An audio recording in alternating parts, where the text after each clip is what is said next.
Assalamu alaikum warahmatullahi wabarakatuh. Hope you're doing well. We're continuing our deep dive into this radical feminist book. It has taught us a lot about her perspective, okay? And it is a bit on the nose sometimes with how direct she gets. But, you know, it's the shock and awe in order to get engagement. But nonetheless, I have become more versed in the feminist lingo, which will help me, inshallah, and you as well, to be able to have accurate conversations with such women and men who ascribe to this philosophy. Now, we're in a new section. I did skip a few pages ahead because it kind of goes on to a lot of Hollywood stuff, and it gets into the waters, right? So I don't want to, we still have a lot to cover, so I didn't want to get too in the trenches. So let's start on this point, okay? Bismillah. Intimacy. Now, I will change some words. Sometimes I will, sometimes I won't. But sometimes she uses the same word over and over. And it's just too on the nose, so I'll just change it to a softer word, okay? Intimacy is not the problem. Sexism is the problem. Along with the upsetting multitudes of men and women who seem unable or unwilling to make the distinction. Okay, so she claims intimacy isn't the problem, but sexism is the problem. Let's see. A few weeks after the first Weinstein revelations, a radio host asked me if flirting was now banned. Ooh, flirting. It wasn't, and it isn't. To the mainly female people who are on the receiving end, the difference between flirting and harassment, between sex and rape, is extremely clear. To some of the mainly male people who do these things, the distinction seems difficult to understand. And when it is explained, they run in short of succession, out of excuses, and out of the room. Okay. Flirting versus harassment. One of the telltale things is if the man is attractive. I know how that sounds. It isn't fair, because a man doesn't know if he's attracted to that woman or not. But I can say, if the man is ugly, old, just broke, especially, sometimes even if the person's attractive but they look dangerous and a woman feels scared, then, it's harassment. But also, flirting can be done it's haram for us Muslims to do. But I'm giving as an American perspective, since I was a non-Muslim for the majority of my life, up to now, right? Flirting is like charismatic, and it doesn't feel threatening or disturbing or gross. And I guess it takes a certain type of suave man to pull it off, or funny guys. Like funny guys who are genuinely funny can get away with it, even if they're not attractive sometimes, because they're funny and they can make you laugh and feel at ease. And if a wealthy guy flirts, even if he's unattractive, it just has a different response. It can be convoluted, but it isn't too gross in a way. So and it depends on the conversation, what's being talked about, right? If it's extremely vulgar or direct, that also puts people off. Flirting is also disgusting if you know the man is married in a way, and you've met his wife, and if you're a decent woman, you're like, why are you doing this? You're married, right? But sometimes a woman will look down at her phone, try to avoid eye contact, and if you're not reading those signals of go away, and you keep talking, it becomes harassment, right? Because it can be very dangerous for women to reject men. I've experienced this myself. When I used to ride the bus, you're standing there, a guy's trying to talk to you, or as they say, rizz you up, and you're like on your phone, have your headphones in, what? And they just keep talking, and you're like, someone arrest this guy. Like, you literally just want to pepper spray him in the face. It's disgusting, right? But he thinks maybe he's being, George Clooney, when in reality he's making you feel so unsafe, right? And when a woman is held hostage like she's a barista, for example, and you're like older, and you're like, you don't take care of your teeth, you don't have money, you look a bit shabby, and you're trying to flirt with a beautiful barista, she literally doesn't want to lose her job, so she doesn't just tell you to F off. But she's like, oh, hey, here's your drink. Can I help the next person? Oh, uh-huh. Like, she's trying her best to send you the signals that you need to keep it moving, okay? Time and time again, in the restaurant industry, men will flirt with waitresses, and you're like, man, I don't want you, and you just need to order your food and shut up. But waitresses know they have to allow flirting in order to get tips. But it's wonderful when people don't flirt, So, keep that in mind. It was not women, however, who decided that heterosexuality was always and only violent. It was male supremacist culture. Okay, so, male supremacist culture that spent generations imagining intimacy and conquest as one and the same, conflating them in the collective imagination until there was little distinction left between acts of passion and assault. Okay. The Zeus, the Greek mythology, if you look at it, it's pretty violent. There's a lot of R wording in Greek mythology. It's very strange. Very strange. And you'll get some culty Christians as well, who are women, and they're pretty strange, and they'll always talk about your first night with your husband will be painful, and you just have to take it no matter how rough he gets. And it's strange how then you have some red pill Muslims who will say, you get to just plow your woman however you want, any way you want, and she's like just a human fleshlight. So there is a strict line of, how you should treat women. And there's been some sad cases where I saw where older men married younger girls and just ravaged them and caused internal tearing and really hurt the little, there's so many sad things in the world. But there's a lot of women who, even when they get married,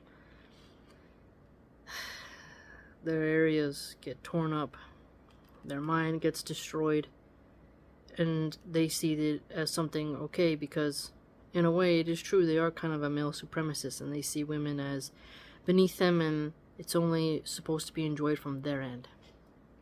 So there are little areas, to put it softly. I shouldn't talk about it that way, but I'm just trying not to be vulgar, right?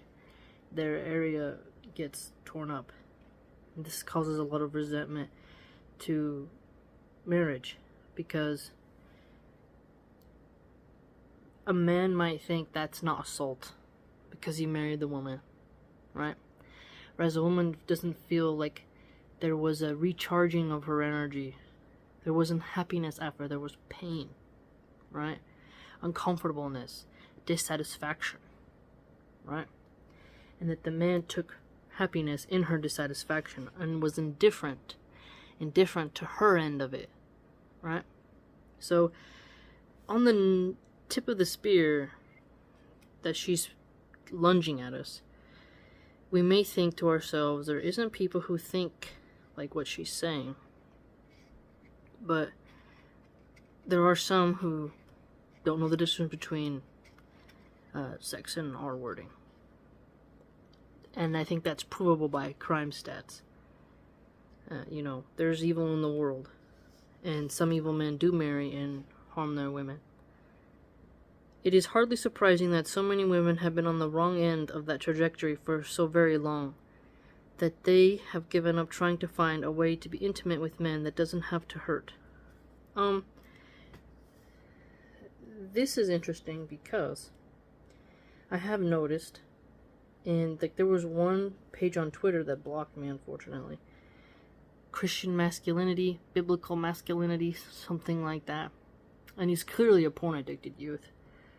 But everything he posts is all about how the man is supposed to assert himself on his Christian wife, and she's supposed to be submissive and allow everything, even if it hurts. And I found that to be so scary. And I also saw another woman who was a trad Christian on Twitter who advocated for, like, she was saying, oh, I let my husband, even after I got stitches, after she gave birth, she wasn't fully healed yet, and she just allowed her husband to do what he wanted, even though it hurt her, because that was her duty, right? And you're like, if there's pain, you're supposed to stop. That's literally your nervous system, your body telling you, hey, halt, halt, halt. But you're ignoring it, and the man doesn't actually care.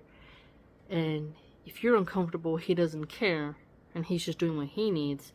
And that's a very evil exchange, too, where when he's like, oh, I'm so relaxed, he finishes, and then you're left like, ow. Go in the bathroom, it hurts, like, ow, ow. Oh, but at least I did my job towards him.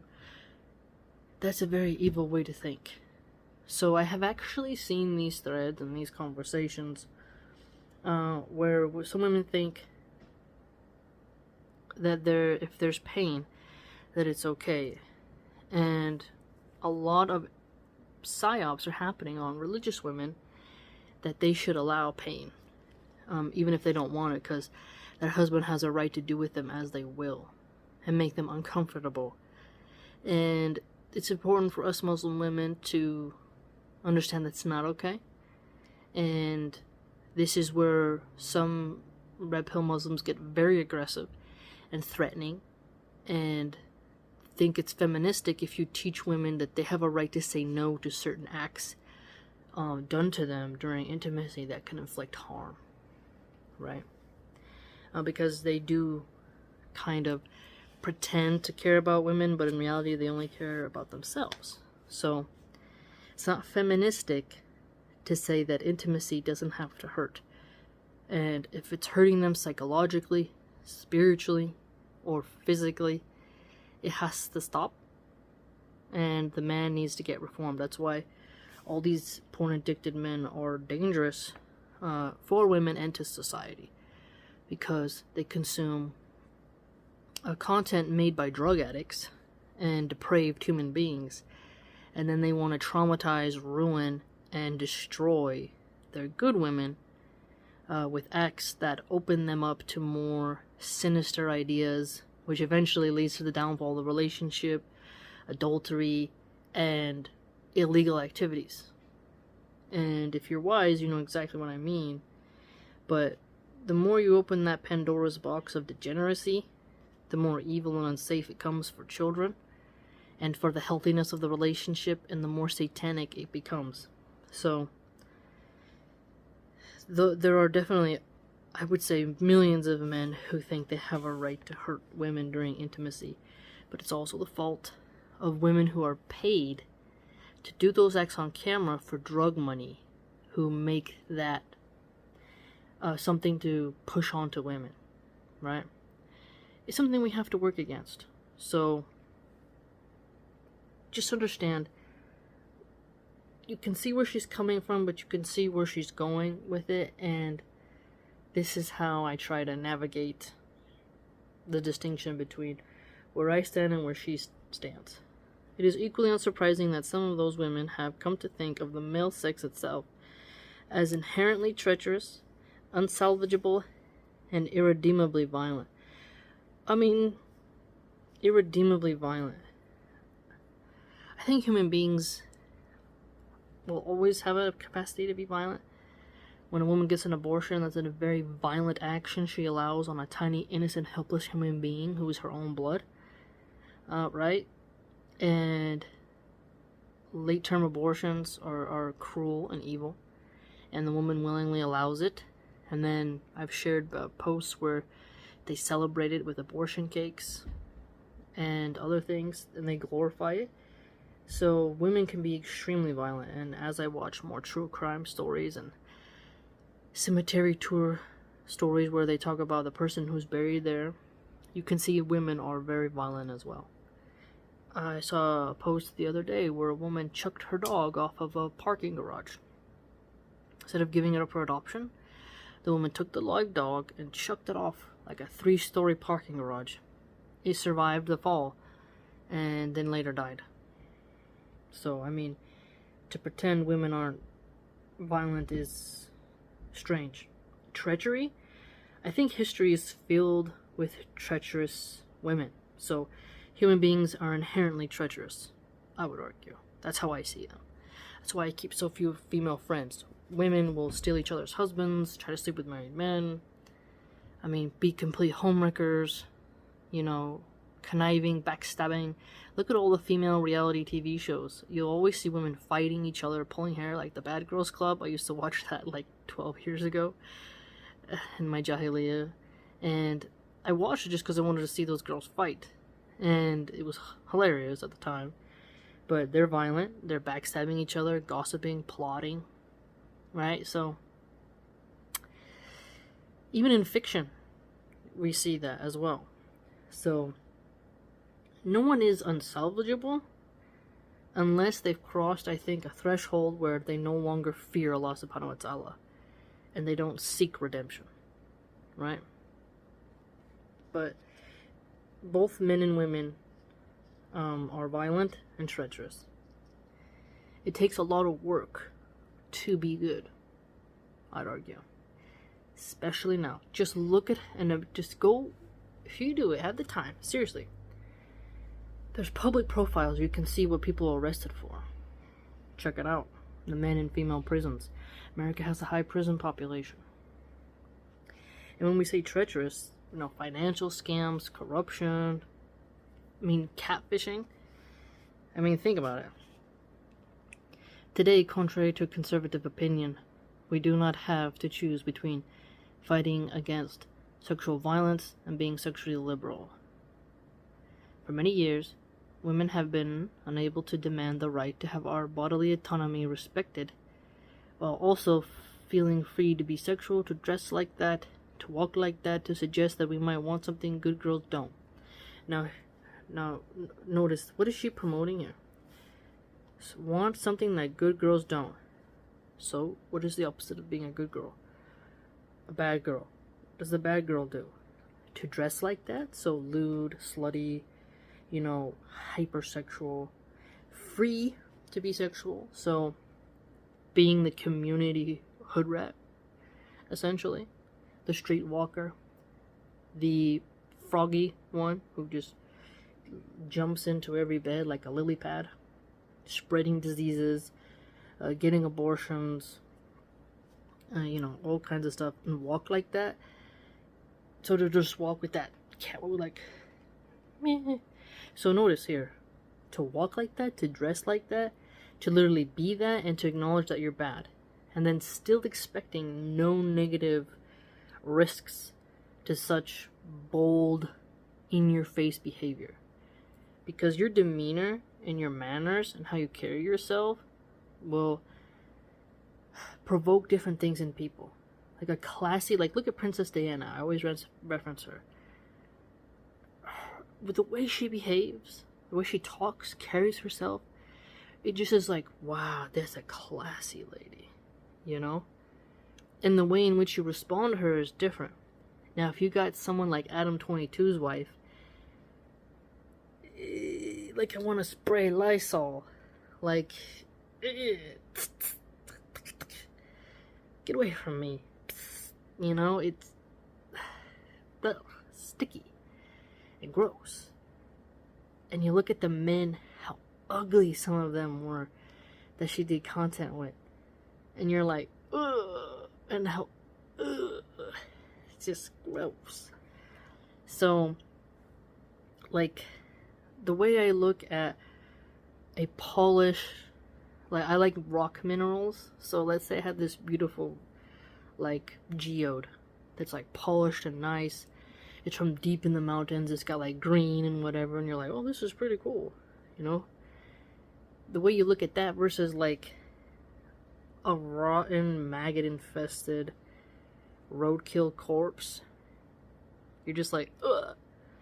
Like, it's natural for humans to have a visceral disgust for behaviors that are unsafe and unhealthy.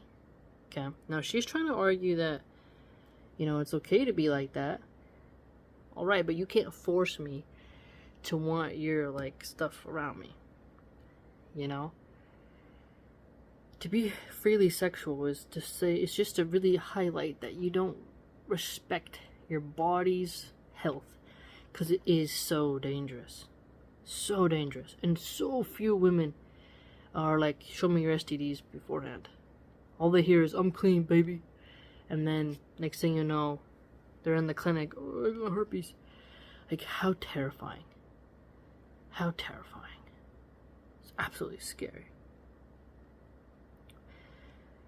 And it's so frightening, just to have no sense of, classiness. So you just want, your camel toe and your cleavage out for, pot-bellied dudes and animals and, children. And you don't feel a sense of, can I be fashionably classy? You have to be ghetto and naked, pretty much. It's just strange to me. The more I've broken free from the male gaze, deprogrammed myself from American hedonism, and really embraced Islamic modesty standards and how you carry yourself, you look back and you're like, wow. No wonder why it's so dangerous, because you're really just not being good. But there are some women who they're modest and classy, and then there's predatory men who want to harm them because they see them as something pure that they want to destroy. There is that as well. So it is true that no matter what you wear, a predator is a predator. But at the same time, I think you can express your personality with classy fashion and the way in which you speak, rather than dressing for, a nightclub type of scene 24/7, because the body dissatisfaction kicks in more after you have kids. Women start to resent their babies because they can't dress in their ways that they used to, and then they don't want to breastfeed because they want to take a bunch of diet pills and stuff and slim down too quickly, and then they want to give their kid to a nanny so that they can just go work out and not be a mom, because they want to slim down to get back in those clothes, because they care more about their sex appeal than their child, right? That's the burden that women have. Juggling your former self before children, especially your first, right? And then having to embrace, the looser clothing, the more comfortable clothing, and the more mellow lifestyle of a good mom. It's very difficult for some women to do that.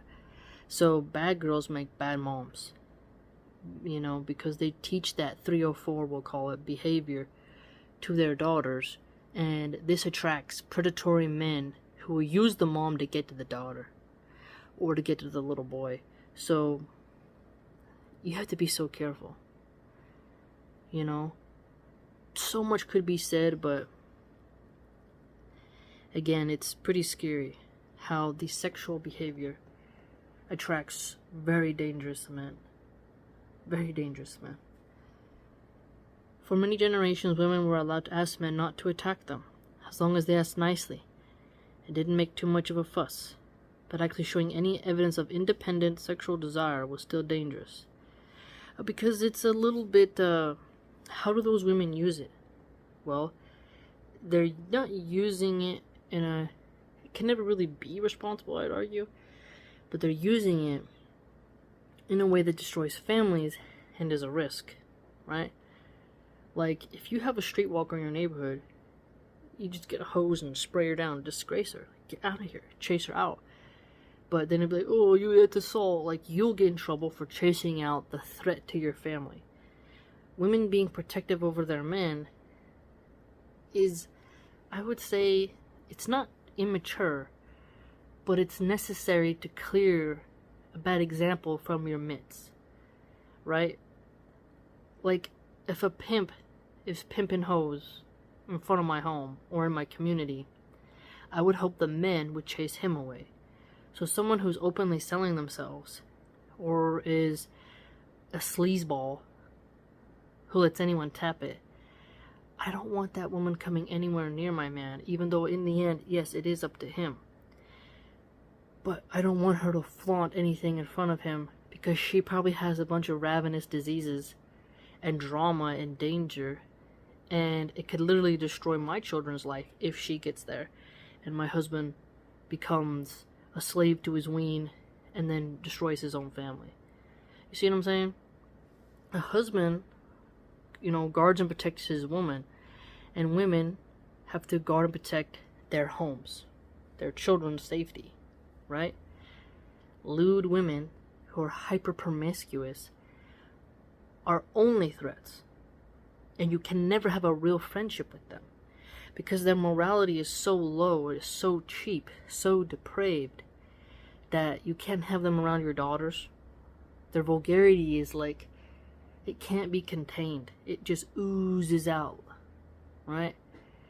Their energy is as dangerous as a mouse covered in ticks and different parasites, that if you touch it, you're gonna get something on you,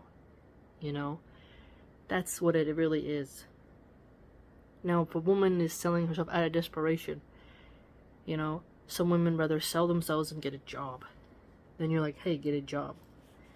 But I'm telling you, man, when they frame it as independent sexual desire, you need to be really upfront about what that is.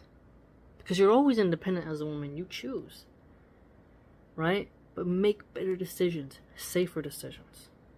Because the consequences are abortion and STDs, broken homes, stalkers, murder, worse, drama, You gotta protect your mind. The more people you have intimacy with, the more you're giving people access to your mind. But until everyone of every gender, there's only 2 genders, woman, is free to express and explore their sexuality, there can, by definition, be no sexual freedom. I mean, on her definition, sure. Explore? That's a fancy way of saying depravity. Like, their mind is perpetually in the gutter. It's like, imagine if they took that energy and focused it on math, engineering, doing something beneficial instead of constantly thinking about, the human body in some hedonistic way. They could use their intelligence for something better. But again, they're kind of just like rabbits, like that chihuahua that won't stop humping the pillow. It's just like, can you break free from your bestial nature and rise up to something more pure? Something more elevated, disciplined, managed, reined in? In fact, the fight against sexual violence and the fight against sexual repression are 2 sides of the same struggle. Now, violence and repression. This is a interesting topic, because there are people who say if men repress it, then they lash out and they don't know how to handle themselves around women. Now, it is quite strange that, like, for example, you'll get some reverts who will get nasty messages from Muslim men in their DMs, and that's quite strange, and some would say they act like that because they're repressed. But repression versus discipline is where we're gonna come into a differentiation here, because a man can still R-word women even if he's fully accepting of his hedonistic nature and what he likes, right? So you have to remember that, because she was complaining about Weinstein and these Hollywood types. They got access to all kinds of women. It's not going to stop them from doing acts of sexual violence on people. Right? Think about that. We have to remember that a man who is voluntarily celibate or disciplines himself, that doesn't mean he then is going to do an act of violence on somebody. And just because a man is having hundreds of women doesn't mean that with one of them he won't go a bit too far. Right? Very important. Like, I've fallen into that trap before where you're like, that guy can get anybody, so why would he decide to R-word a woman? It's not about that. Right? It's about this power dynamic. And he's selected that person to be his victim for his whatever insane evil reasons. Evil doesn't always be, evil is illogical sometimes. It doesn't have to be rational. To divide one from the other is to collapse the whole enterprise. So-called sexual liberationists, so look at this, sexual liberationists, so spreaders of deviant sexual corruption in the land. Of our parent and grandparents' generation failed, and failed badly, by thinking they could have sexual freedom without tackling male supremacy and sexist violence. So male supremacy, sexist violence. By clinging blindly to the cozy delusion that women aren't actually sensual beings. I mean, the 70s, the flower power people, they were definitely sensual. I mean, look at Pompeii. They got, that Mount Vesuvius, the ashes. And if you look at that whole brothel town, the Roman art is being so disgusting. The endless Greek and Roman statues of sensual women. I mean, come on now. People know women are sensual. In the way that men are, that women's sexual freedom can remain an afterthought. And any woman who acts as if she isn't can and should be punished. Men should be punished as well for it. Without sexual equality, sex can never be free. It can only be cheap. So, sexual equality, and then making sex free. How does that help people? If people are willy-nilly going around and sleeping with anything and everyone, what is the point of the relationship? Because I feel like part of that contract is when you get married, you agree to share that moment with each other. And only with those whom you have that marriage contract with, right? This then protects the woman and her children. Because women, as we age, we lose our sex appeal. Okay? Now, there will always be people who have fetishes for grandmas or for ugly women or whatever. But relationships and marriage, fidelity, loyalty, keep the family together and make it safe for the children. And men have to discipline their urges. Okay? If the wife is out there sharing herself, being an adulteress, or having a bunch of past partners who live inside her head and make her have PTSD and resentment, this causes issues, a lot of mental health issues. The more people you interact with who are violent, malicious, hurt your heart, the more scar tissue you get on your mind. Harder it is to let that go. And then women self-medicate with drugs and alcohol. It's this nasty cycle. So, it can sound pretty. Oh, you're gonna research these guys and they're gonna give you an STD test and they're gonna check every box and it's gonna be super safe. But accidents happen. And if a child has to get aborted because you couldn't control your urges because you wanted to be liberated, that's a serious price that child paid for your lack of discipline, lack of responsibility. It's not about male supremacy. It's about common decency, harmony, peace, stability. Time and time again, you'll see that women get themselves into trouble and traps when they get involved with bad men. And she mentioned, how quickly she hooks up with people. And hooking up with dudes in random places who you don't even know for the span of a month.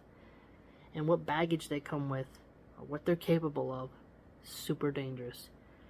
And that's why women should pay more attention to crime statistics and just the spiritual side of evil, right? But again, she's against religion. And it's quite strange how she doesn't really take the time to examine the different ways in which evil expresses itself spiritually. But she does mention a lot about violence against women. But then she advocates for behavior that puts women in a position where they will experience violence more readily and easily.